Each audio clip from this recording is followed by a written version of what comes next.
Good afternoon, ladies and gentlemen, and welcome to another episode of The Journey Inward.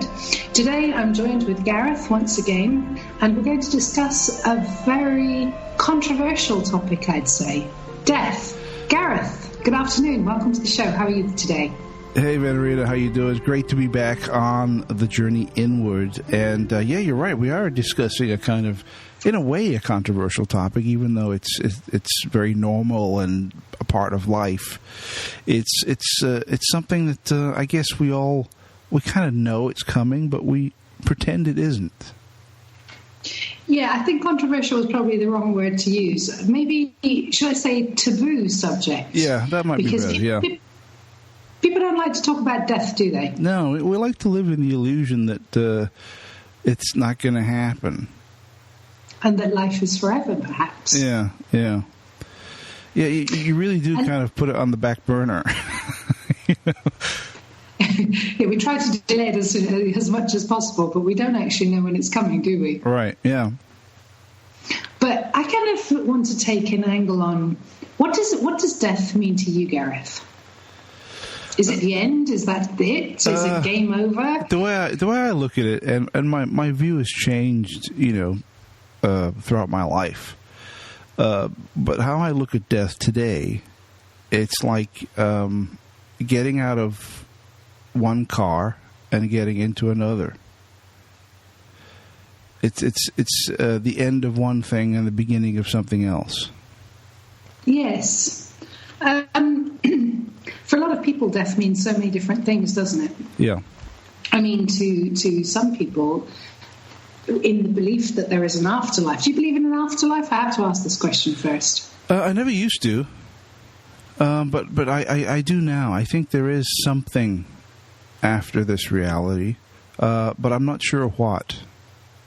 Okay, so if we take it from the point of view that for many people who believe in an afterlife, who believe in, say, the concept of heaven or hell, but for most people, heaven, then death is actually a reward, or the afterlife is a reward for this life, correct? Yeah. Can we say that? And then we could probably say that for other people, this is it. This is the be-all, the end-all. When the lights go out, that's it. Game, set, match. It's over. Done. Lights out. Yeah. And there are other people who actually believe that, like in Buddhism, for example, that we will reincarnate. We will come back. We will have a new opportunity at life. Right. So how do we look at how maybe people live in relation to what they believe is after this life? In the sense that, do you think that people who believe there is something, that there is a reward or another opportunity, do you think they live differently to people who are not, who don't believe in anything? If somebody does believe that, if they act a certain way in this life, they'll be rewarded in the next, you'd think that they actually would behave differently in this life, right? I mean, that would make sense to me. That would make sense. If I truly believe that, if I'm good and righteous and honest and truthful and honorable and all that good stuff in this life, in the next one, he'll be like, hey, I'm kicking back. This is great, right? I'll be rewarded for all my goodness in this life. So you'd think that people would be doing that. But are they? Well, this is the big question, isn't it?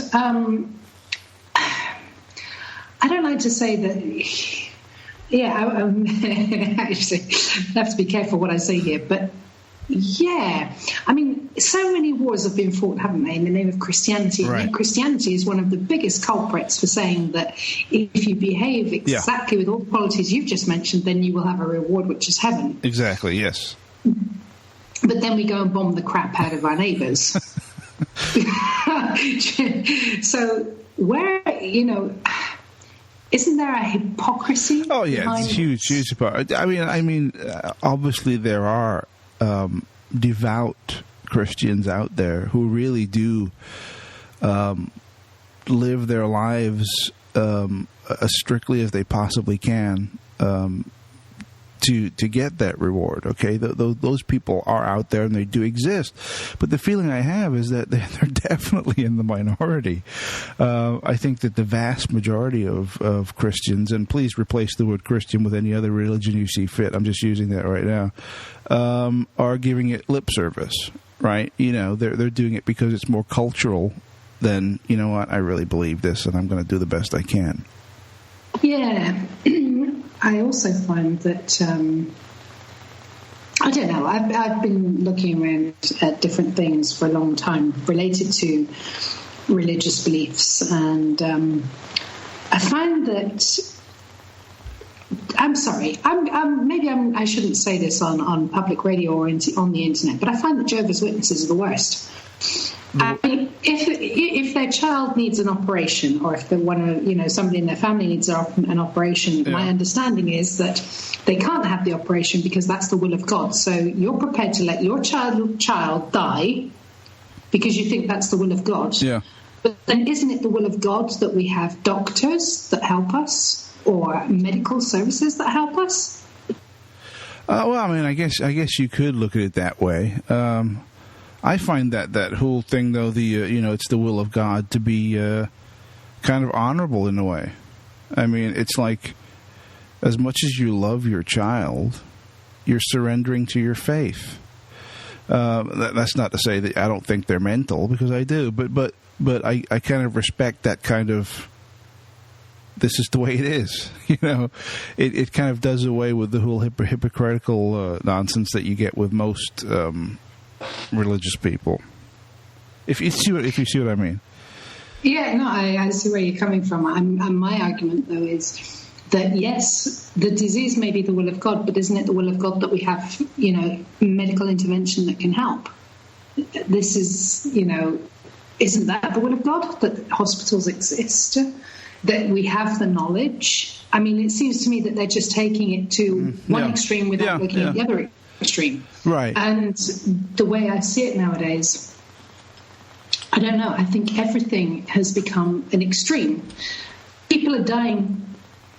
People are dying more and more of cancers, of heart attacks, of various illnesses, diseases, whatever. Yeah. And it's all because the lifestyles we live is an extreme. We don't seem to have a happy medium in the middle. It's like life and death.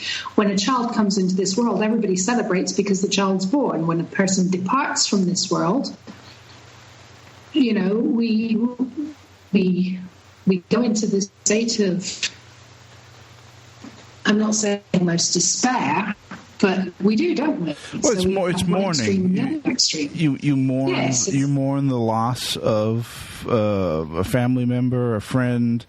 So you mourn the loss of somebody that you're familiar with, of having them around. They're no longer there. Absolutely, but it's kind of like, do you see what I'm trying to get at for the extremes? Extreme happiness, extreme sadness. Instead, should you not find something more balanced way of approaching life and death? It's as if the way the world is right now, as far you mentioned, the staggering amount of people getting cancer and heart attacks and obesity and all of this stuff that's thinning the herd of humanity rather rapidly, and it's because of the lifestyles we lead. We breathe crap, we eat crap, our minds are bombarded by crap. We turn on the television, bullshit. We listen to the radio, bullshit. The stuff we eat, bullshit.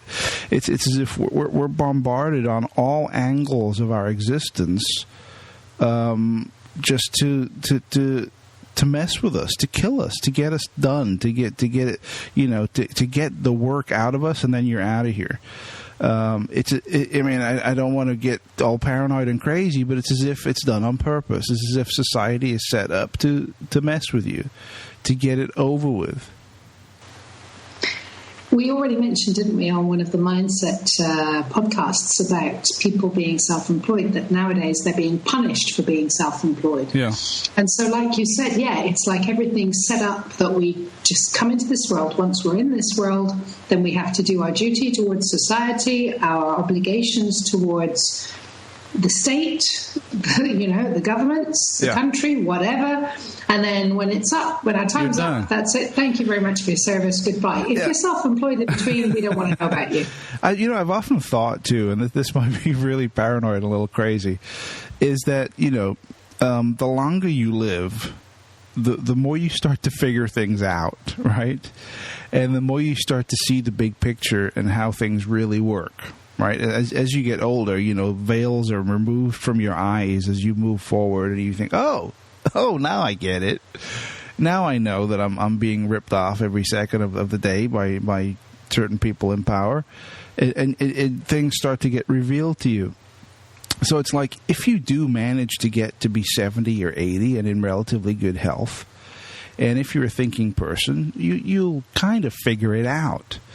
But it's as if things are set up. So once you start to figure it out and see the scam, you're off the planet. You're done. Bye. Well, if I was a conspiracy theorist, I would say that we're all hooked up to some invisible switch somewhere. When somebody sees it fit, they've got us all controlled by monitors, and when things are fit, they just go, okay, flip the switch, they're too close to reality. They're getting there. Go on, flip the switch. If you're alive long enough, you start to figure it out, and once you start to figure it out, it's time to go. You're done. That's a good one. But I'm sorry, go ahead. No, that's a really good one. That is a good one. Perhaps you could rewrite Orwell's 1984. Call it 2018 or something. Yeah. But, coming back to death, I think that we take for granted the fact that we're going to live 70, 80 years. And because of that, I think that we don't have our priorities straight. I posted something on Facebook this week saying that, everybody is deserving of our time. But sometimes throughout a lifetime, we spend far too much time on people and things that take up too much energy, that are not deserving, rather than spending more time on the things that really do matter and on the people that really do matter, because we take so much for granted in life. Do you agree with that? Yeah, we do. I mean, our attentions are kind of drawn to certain things, and the things that they're drawn to might not be in our best interest. Well, not only may they not be in our best interest, they're things like, just an example. The other day it was brought to my attention about somebody, who was preoccupied with making new friends all the time rather than cultivating the friendships that they've already got. Okay. And the people that were kind of thinking that where they were friends were kind of feeling a little bit left behind, if you know what I mean. Now, is it in that situation, is it more important to make new friends, or is it more important to cultivate the ones you already have? And in situations like that, family members get left behind as well. I think in a situation like that, it depends where you are yourself. If you're kind of plateaued and you're comfortable with where you are in life and what's going on, then you should be focusing on cultivating and keeping your long-term friends going. But if you're of a mind to move forward and get things going and start networking and building a rapport and getting the BS juices flowing, cultivating lots of new friends is probably going to be where you're at. Yeah, of course, people like to make new friends. I'm not saying that they don't, but I'm saying, again, not in extremes. Do you know what I mean? Not to do one thing at the cost of another. How many times in life do we spend, I don't know about you, but I know I have personally spent hours and hours and hours talking to somebody that you discover 6 months down the line, right, it just wasn't worth the time invested in the person. Yeah. Yeah, I mean, I don't know. I think everyone, maybe everyone's a little different here. I'm speaking from my point of view. I'm not too into making new friends, and that's not to say that I'm adverse to it. I mean, if I meet somebody and we get along and we become friends, I mean, I'm totally cool with that. It's not like I'm going to be like, no, I'm not going to be your friend, but I'm not actually going to be out there seeking. You know what I mean? And looking and talking to strangers every 3 seconds about, look at the weather. And, that's just not me. I mean, if I randomly meet somebody at work, at life, whatever, and we naturally become friends, I mean, obviously I have zero issues with that. That's great. It's healthy. It's good. But I'm not going to go out of my way to be like, some retard's buddy. I'm sorry. You know what I mean? Did you see a picture flying around Facebook this week? The two gorillas sat against the wall. Did you see that? No, I didn't. No, what was that one? One of the gorillas says to the other one, he says, "Why did you unfriend me on Facebook?" Oh. He said, "'Cause you're a effing moron." I thought that just summed the whole thing up. Yeah, but you know what I mean? It's like I'm not going to be out there, because I mean, you get some people. And I'm sure you've run into this. I have too. They'll go out of their way to be friendly and talk to you and ask you questions and this and that and whatever. And I mean, maybe it's me, but I'm instantly suspicious of that. I'm never completely comfortable with a complete stranger being very smiley and happy and how you doing. It's kind of like totally false, isn't it, most of the time? Yeah. When somebody's OTT smiley and friendly. Right. I'm either thinking like, well, this person's up to something or they're mentally ill. It's one or the other. Yeah, the ones I love are the ones that bombard you with a million questions straight out. So who are you? Where do you come from? How many brothers you got? Right. Who's your mother? Who's your father? Where do you live? What do you do? How much do you earn? Exactly. It's like, do you ever get that? Yeah, exactly. Usually when that happens, the topic of death does pop into my head. Yeah, usually inflicting it on somebody. Yeah. Oh dear, yes, death. So, what do you think? I mean, I've thought about this many times, and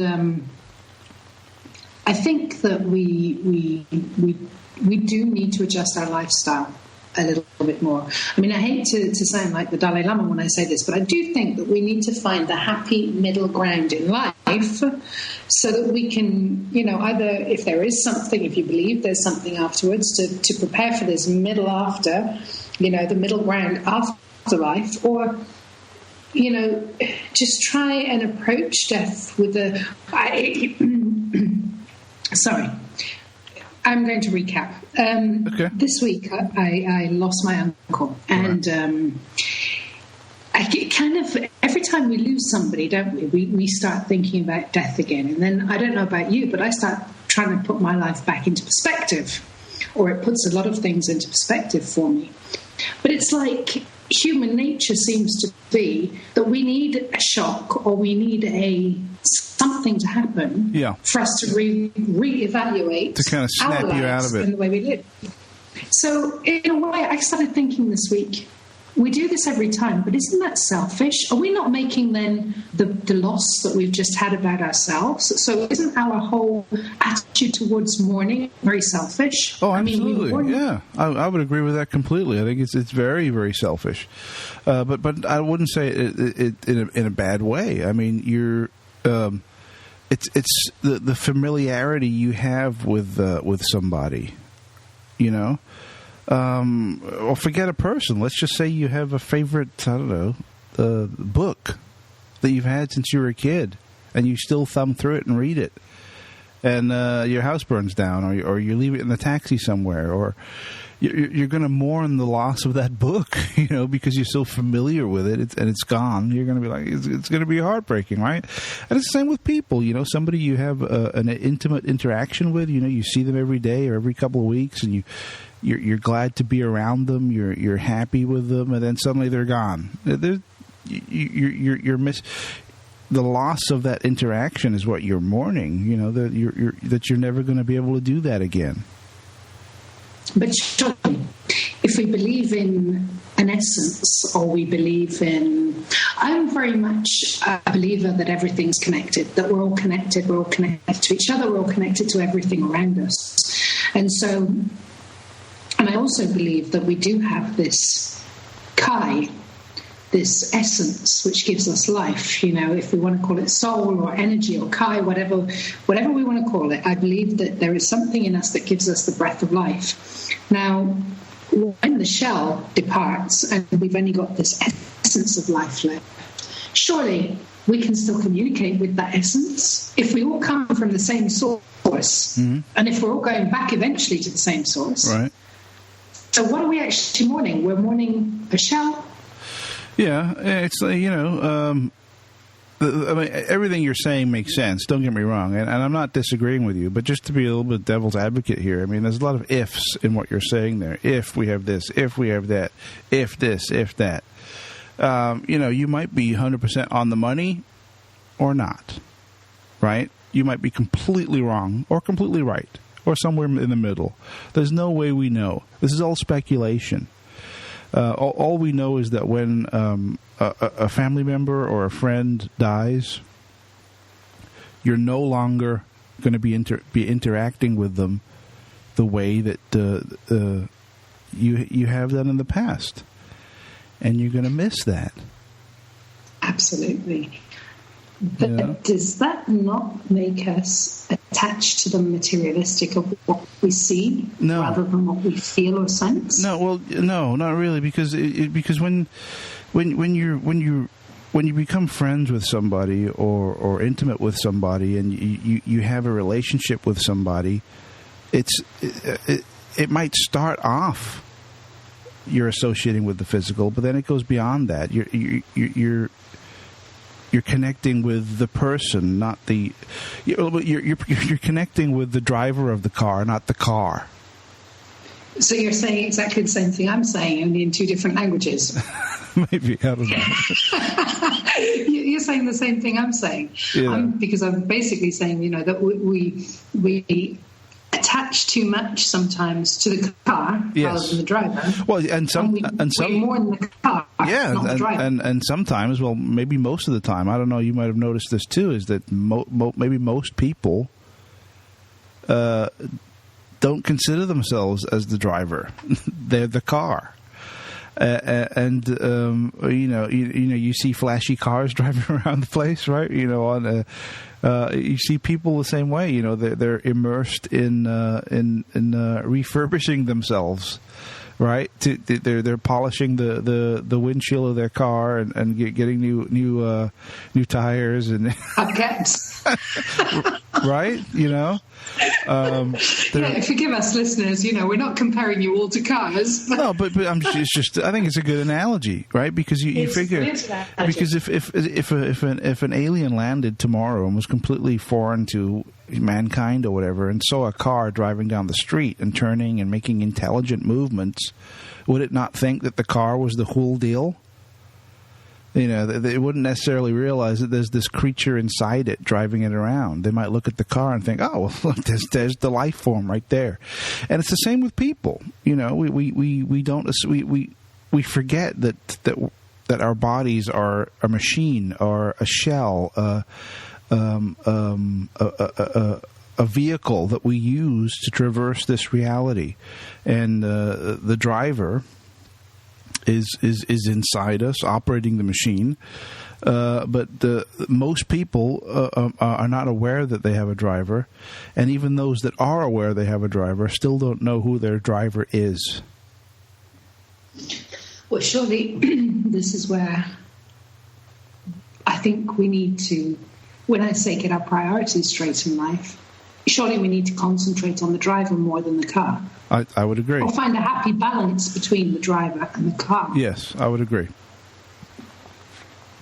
Because you got to figure, right? If you want your car to keep driving, you have to change the oil occasionally, and you have to get, you have to maintain it, right?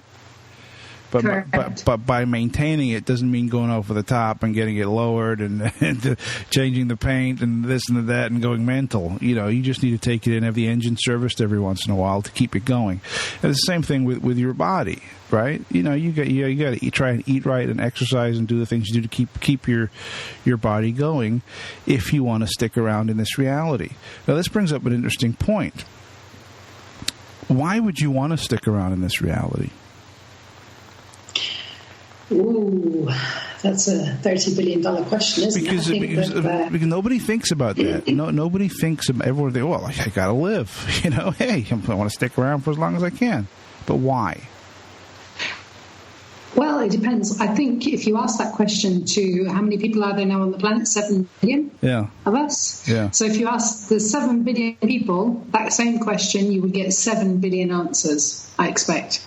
Because I should imagine the answer is very personal and very intimate to the person that would be responding. As you know, I've had a couple of near-death experiences. One in particular that was very...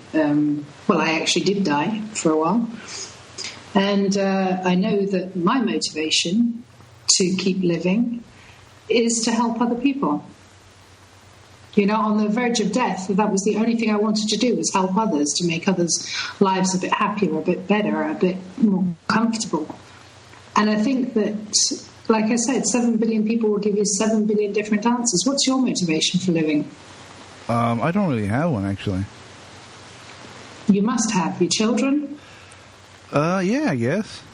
But then that's very selfish, I mean, but then again, it would harm them also if I was to suddenly pop off the planet. They would go through some emotional issues for a little while. Well, it's not selfish, is it? Well, no, not when you look at it that way. No, but I've thought about this kind of thing a lot. It's like most people don't think about death at all. In other words, they pretend it doesn't exist, and they continue the illusion that they're going to live a long time and not even think about it. Or if they do think about it, it's with fear, and they do everything they can to try and avoid it. Mm-hmm. I don't do but most people don't think about life either. Right. That's also true, yeah. Or why they're living. Yeah. I mean, a lot of people just... I know there's this philosophy and kind of, live for the day. Live for whatever happens today. Live for the moment. There's not very much, this is kind of a... You think mid to short to mid-term of what might happen in the future. Mainly because of all the insecurities that are around nowadays. But a lot of people, I reckon, do not ask themselves why they're living, what the purpose of their life is. Yeah. Why are they here? What do they have to do or learn? I mean, if we believe, like we've mentioned before, I think on another podcast, if we believe that we're here to learn, to grow, and then to go back to the source with all this new gained intelligence and knowledge, then surely we should be asking ourselves every day, what is my motivation today? Why am I living today? What's going to make today a good day? Yeah. Do you do that? Do you get up in the morning and think, wow, what am I going to do today to make today a great day? Or, how am I going to improve something today? Sometimes I do, but not always.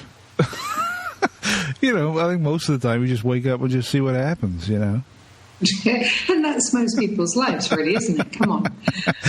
I mean, that takes a hell of a lot of training. Not training is the wrong word, perhaps. I can't think of an appropriate word at the moment, but it takes a lot, doesn't it, every morning to wake up and think, yes, right, what am I going to do today that's going to benefit other people? How am I going to make today a good day, not just for me, but for others? Right, absolutely. And it does take a lot of work and a lot of discipline, and there are beneficial results from doing that. But all of this is based on the assumption that there is meaning to life. And based on the assumption that we wake up in the morning, of course. Right. You might not. Well, I guarantee that one day you're not. But I tell you what, what made me appreciate life, I mean, apart from the fact the 2 near-death experiences that I had, but there's a great meditation for people who don't want to go through, what I went through, because that's a bit extreme. But if you want to meditate on what it feels like to actually die, then you can lie down on the floor and then imagine, as you go deeper and deeper into a state of meditation, just imagine that you're in a coffin, okay? And the lid's been sealed, everything's black, everything's quiet, and this coffin is being lowered into the ground. No, it's true. It sounds like you're going to laugh now, but when you do this, okay, and when the mind doesn't know, when you tell it something, it doesn't really know what's truth and what's unreality, okay? So when you picture this in this meditative state, if you picture this and you picture you going into the ground and you're being lowered and lowered and lowered, all of a sudden you start to feel panic and fear. Right? Because, the earth is being put over the coffin and you're now in this hole and you can't get out and you're in this box, but you're still alive. And when you sense that fear, okay, and that panic, then all of a sudden, you can bring yourself out of the meditation, and it's amazing how alive you feel and how much it makes you really think about what you're doing. Knowing that it'll end. I've often thought of life. When people say, "Well, when you die, that's it. You're done. Finished. Game over. Insert coin. Right? You're finished." And I've often tried to think about what that would feel like, or how you'd experience that. And the only way I could kind of rationalize it or kind of imagine it is to think back before I was born and try and imagine, before I was born there was nothing, right? There's no memory, no feeling, no thought, no nothing. Well, I guess that's what it'll be like after I die. I mean, you're not in pain. You're not in, there's no good, there's no bad, there's no happy, there's no sad, there's no pain, there's no non-pain. There's just non-existence, just nothing. And in a way, that's kind of comforting in a way, because if you just think back, just try and imagine before I was born into this reality, I felt nothing. Okay. So I'm going to stop you there and ask you another question. Yeah. Do you ever have moments of deja vu in life? Do you ever have moments where also you kind of have a thought that is more like a memory and you can't explain where the memory comes from? Oh, absolutely. Yeah, totally. So you have nothing at birth, according to you, or you feel, there's nothing there before birth. So how is it that throughout your life you have these flashes or these visions or these moments that are more like memories than just an idea? How do you explain those? Well, there could be, if there's nothing, there could be a lot of explanations as to what causes deja vu. Only one of those could be past lives.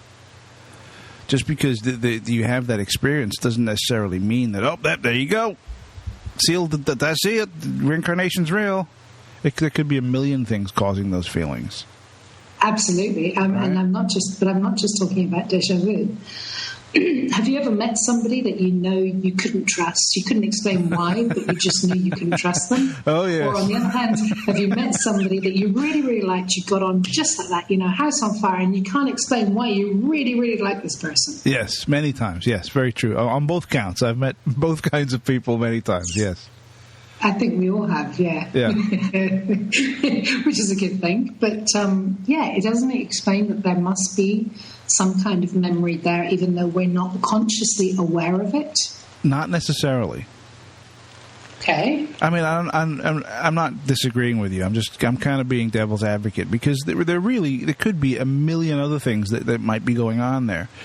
Or it might be just as you say, right? Ultimately, we don't know. No, nobody's really come back from ultimate death, have they, to say, no, it's like this.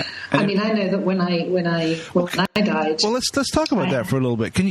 I know you said you've done it, twice? Oh, yeah. Tell us the one time the really best bad. one. Tell us the best one. The best one. Okay, the best one was I fell 200 meters off a mountain. And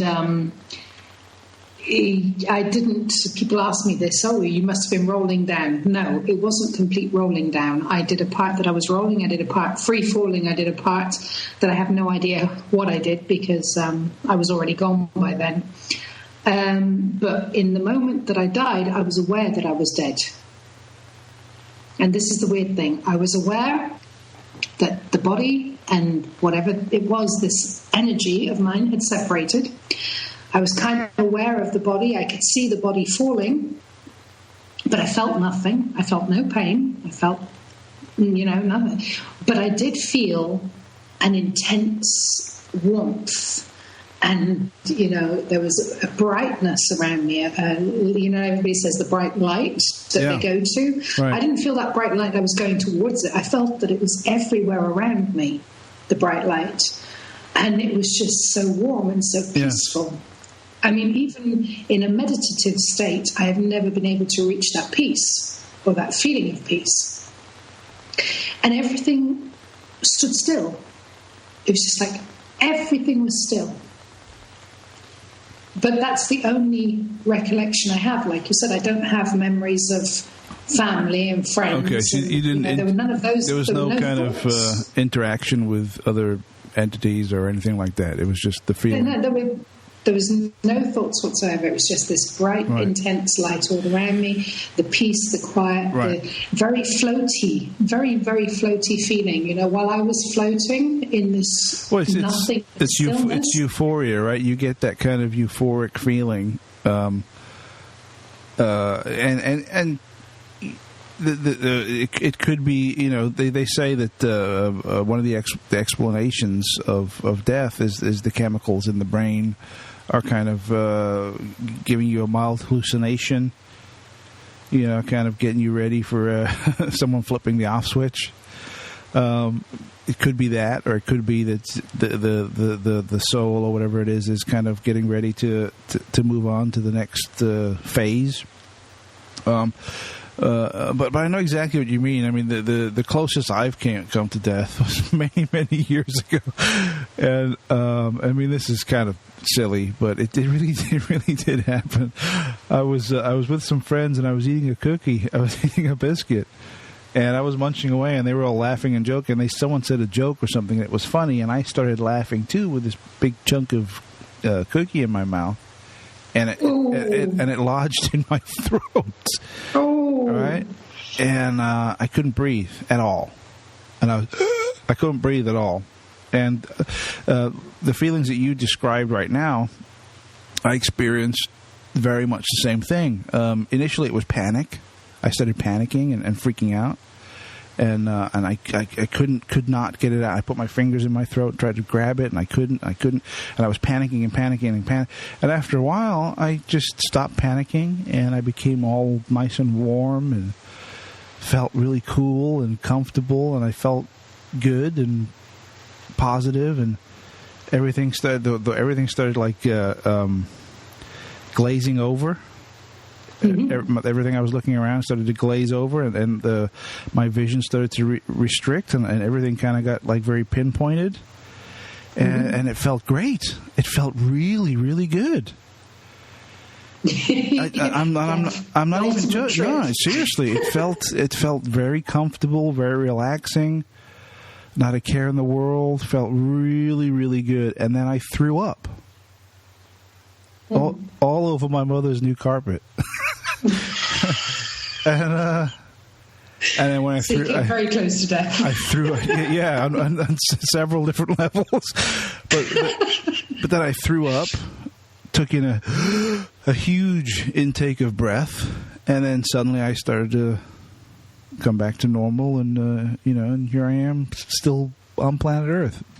But yeah, it started off very scary, very panicky, but then you just kind of like, okay, this is cool, I can deal with this, and then everything became fine, everything became okay, But did you feel that separation of the life of you from the body? No, I did not. No, but everything felt good and normal. Yeah. And everything, it didn't feel bad or scary or anything like that. But so what was going on there? Could it be chemicals in the brain? You know, kind of like squirting some morphine into your brain, like, hey, it's cool, don't worry, you know. Or is there something else going on there? Well, I don't think that's for us to answer. Maybe we should we could do a whole nother show on this, really, couldn't we? Yeah. But maybe we should wrap it up for today. Okay. Maybe we should just leave our listeners with a couple of questions. And I think one of your questions is perfect. And that is, what motivates you to live? You know, why do you not want to die? And what does death mean for you? Ooh. There we go. We've got some good questions for our listeners to think about. And Gareth, thank you very much once again for joining me today. My pleasure. Very good. And to all the listeners out there, you're listening to The Journey Inward on the Mindset Central. I'm Venerina. Thank you very much. Take care. Bye-bye.